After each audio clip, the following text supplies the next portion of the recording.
Halo, kami dari kelompok 8. Kami akan mempresentasikan materi mengenai peran pendidikan dan kesehatan dalam pembangunan. Dan ini anggotanya. Selamat menyaksikan. Teori menurut Theodore Westcott dan Gary S. Becker. Scott berpendapat bahwa pendidikan dan kesehatan bukan sekedar kebutuhan sosial, melainkan sebuah investasi produktif yang mampu meningkatkan kemampuan, keterampilan, dan produktivitas seseorang. Menurutnya, pembangunan ekonomi tidak hanya bergantung pada modal fisik seperti tanah dan mesin, tetapi juga pada modal manusia yang berkualitas. Dalam karyanya yang berjudul Investment in Human Capital pada tahun 1961, Scott menjelaskan bahwa pengeluaran untuk pendidikan, pelatihan, dan kesehatan dapat meningkatkan kesejahteraan masyarakat serta mempercepat pertumbuhan ekonomi.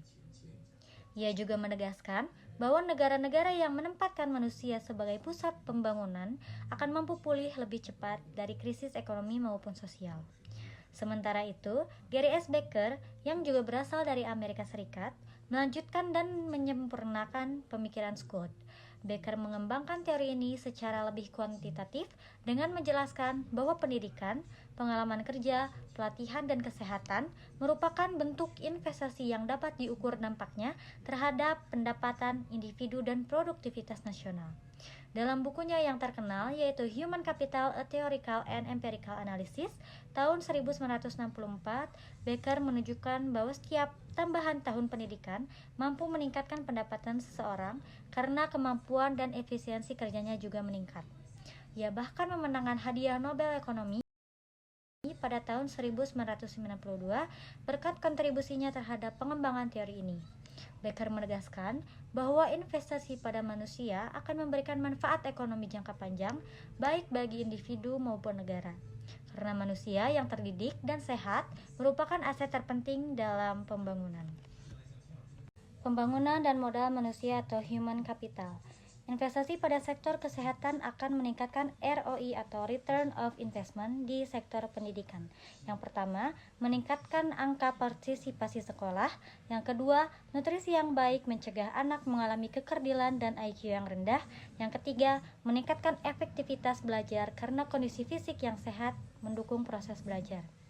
Selanjutnya, investasi pada sektor pendidikan akan meningkatkan ROI di sektor kesehatan.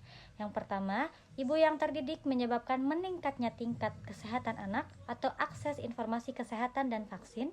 Yang kedua, sekolah mengajarkan personal hygiene dan sanitasi. Yang ketiga, mendidik calon tenaga kesehatan. Yang keempat, pertumbuhan ekonomi tidak serta-merta meningkatkan investasi pada pendidikan dan kesehatan secara signifikan, yaitu income naik tapi digunakan untuk membeli barang selain makanan dan digunakan untuk membeli makanan yang lebih bervariasi tapi belum tentu lebih baik, seperti permen, soda, dan junk food. Yang kelima, ibu yang mendapatkan pendidikan cenderung memiliki anak yang berpendidikan dan sehat. Dan yang terakhir, spillover benefit. Selanjutnya, pendidikan sebagai investasi dalam human capital. Awalnya, pendidikan dianggap sebagai layanan sosial pemerintah tanpa nilai ekonomi langsung.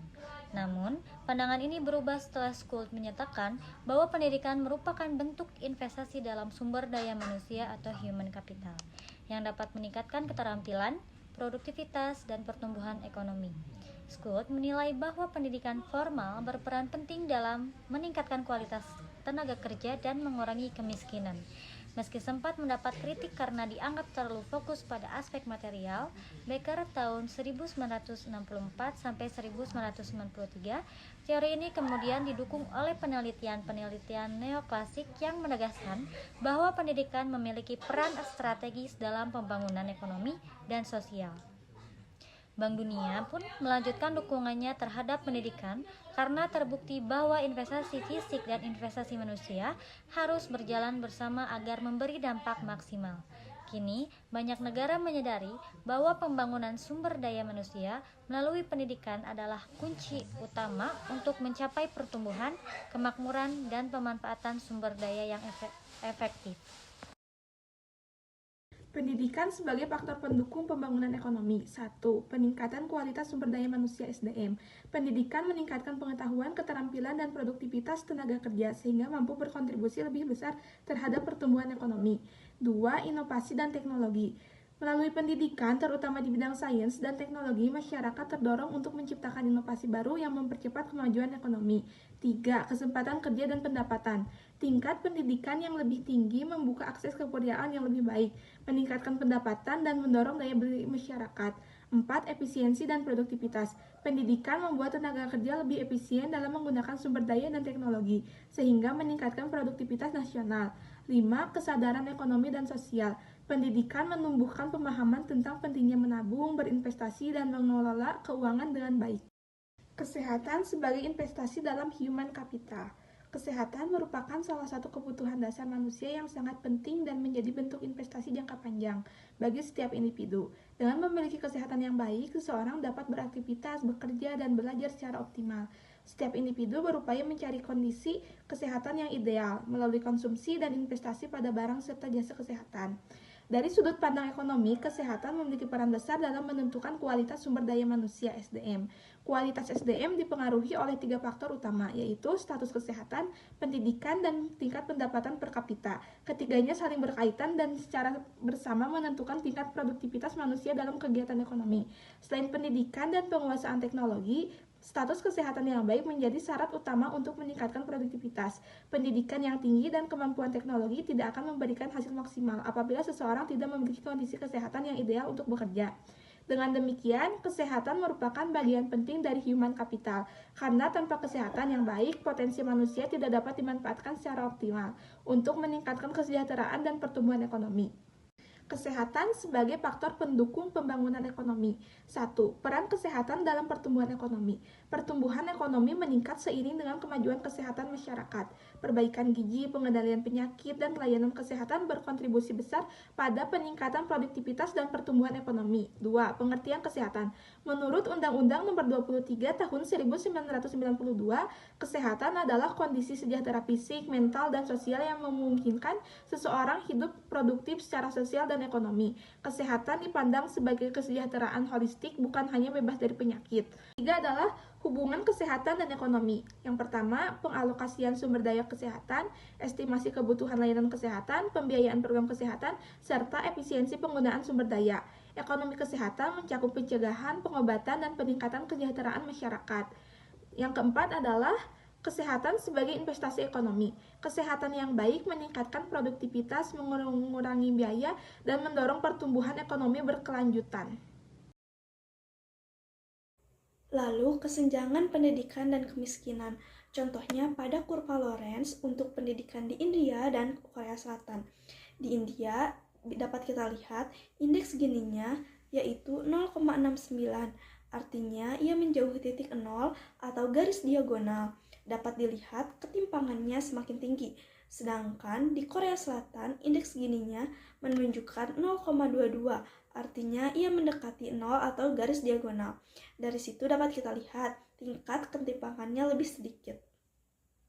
Selanjutnya, sistem pendidikan dan pembangunan.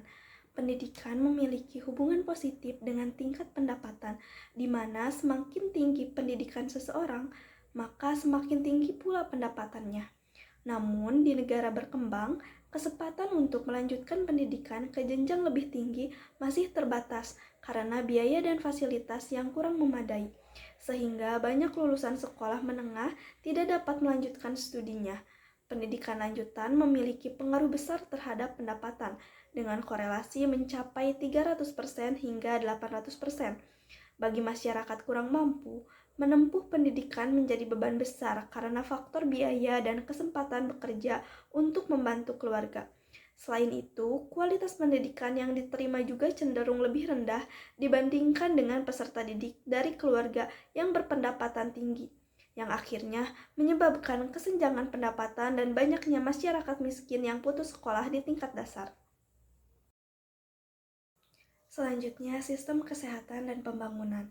Tingkat kesehatan masyarakat dapat diukur melalui angka kematian bayi dan angka harapan hidup.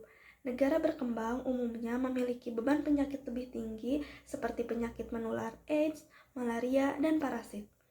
Kesehatan serta gizi berpengaruh terhadap kesempatan kerja, produktivitas, dan pendapatan masyarakat miskin. Peran pemerintah dalam kesehatan, yang pertama, mengentaskan kemiskinan. karena masyarakat miskin sering kekurangan informasi kesehatan. Lalu meningkatkan pembiayaan kesehatan, sebab rumah tangga sering mengeluarkan dana terlalu sedikit. Lalu mendorong investasi kesehatan, karena pasar cenderung kurang berinvestasi pada infrastruktur, riset, dan transfer teknologi ke negara berkembang. Selanjutnya, kaitan pendidikan dan kesehatan dengan human capital. Modal manusia merupakan elemen penting dalam organisasi karena menentukan optimalnya hasil kerja seseorang. Menurut Langnick Hall dan Cynthia A., modal manusia mencakup pengetahuan, metode, keterampilan, serta kemampuan individu yang diterapkan dalam pekerjaan. Human capital mencerminkan keterampilan yang dimiliki seseorang dan bagaimana ia memanfaatkan dalam dunia kerja. Pendidikan dan kesehatan menjadi dua unsur utama dalam pembentukan human capital yang berkualitas karena keduanya saling berkaitan dan bersama-sama mendorong pertumbuhan ekonomi.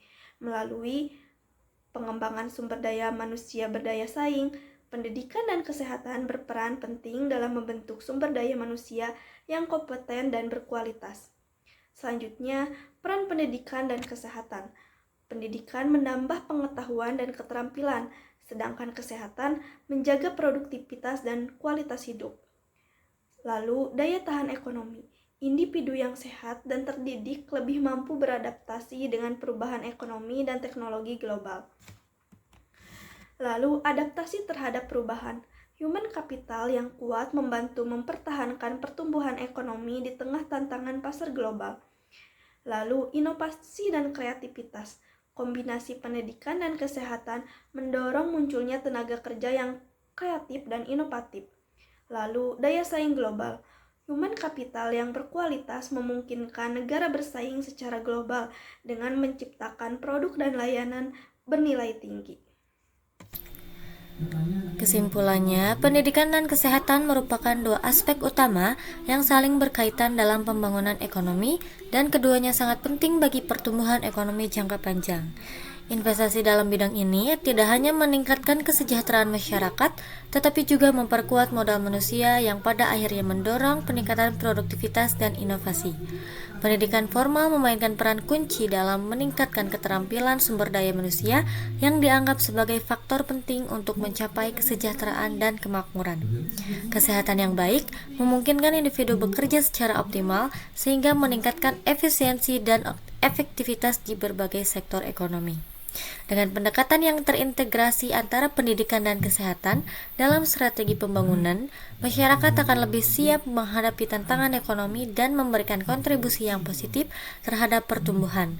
Oleh sebab itu, pengembangan sumber daya manusia melalui peningkatan pendidikan dan kesehatan harus menjadi fokus utama kebijakan pembangunan guna mencapai pertumbuhan yang inklusif dan berkelanjutan.